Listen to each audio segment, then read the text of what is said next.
Big ബോസിൽ നിന്ന് ഇറങ്ങിയ നമ്മുടെ രാജാവിൻ്റെ മകൻ നമ്മുടെ അനീഷ് അമ്മമാർക്കും ചേച്ചിമാർക്കും കുട്ടികൾക്കും ബിഗ് ബോസ് പ്രേക്ഷകർക്കെല്ലാം കണ്ണിലുണ്ണിയായ നമ്മുടെ അനീഷിന് ഒരു നല്ലൊരു ഭാഗ്യം വരാൻ പോകുന്നു.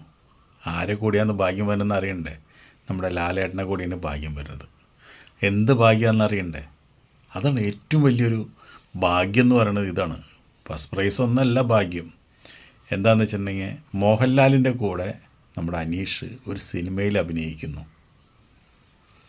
നമ്മുടെ തരുൺ മൂർത്തി മോഹൻലാലിനെ വെച്ച് ചെയ്യുന്ന ഒരു പടത്തിൽ ഒരു ക്യാരക്ടർ നമ്മുടെ അനീഷ് അഭിനയിക്കുന്നു. അതാണ് പുതിയൊരു അപ്ഡേറ്റ്. കൂടുതൽ ഡീറ്റെയിൽസ് ഒന്നും പറഞ്ഞിട്ടില്ല. പക്ഷേ തരുൺ മൂർത്തിക്ക് മോഹൻലാൽ ഡേറ്റ് കൊടുത്തിട്ടുണ്ട്. പക്ഷേ ആ ഡേറ്റ് എന്ന് പറഞ്ഞു കഴിഞ്ഞാൽ 2 സിനിമ കഴിഞ്ഞതിന് ശേഷമാണ് ലാലേട്ടൻ്റെ പടം തുടങ്ങുള്ളൂ. തുടരും ടീം പടം തുടങ്ങുള്ളൂ. അപ്പോൾ 2 കൊല്ലം പിടിക്കും. ആ 2 കൊല്ലത്തിനുള്ളിൽ ഈ പടം സക്സസ് ആവും. അപ്പോൾ നമ്മുടെ അനീഷിന് കിട്ടിയ ഏറ്റവും വലിയൊരു ഭാഗ്യമാണത്.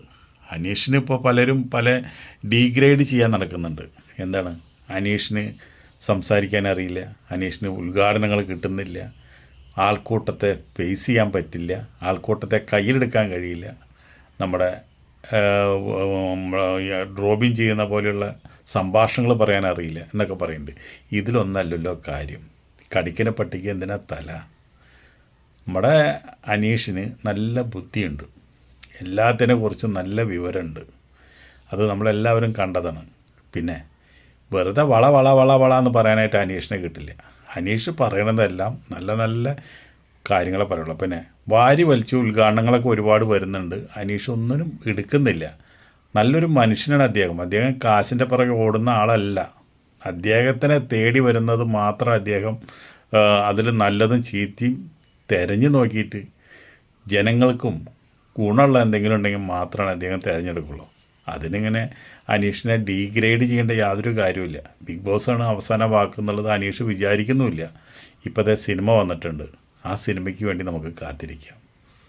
അനീഷിന് എല്ലാ ഐശ്വര്യങ്ങളും നല്ലതും വരട്ടെ എന്ന് നമ്മൾ അനീഷിനെ ഇഷ്ടപ്പെടുന്നവർ പ്രാർത്ഥിക്കട്ടെ. നമ്മൾ റോബിനെ പോലെ ഇഷ്ടപ്പെടുന്ന ഒരു വ്യക്തിയാണ് നമ്മുടെ അനീഷ്. അതാണല്ലോ ഞാൻ ആദ്യം പറഞ്ഞ രാജാവിൻ്റെ മകൻ.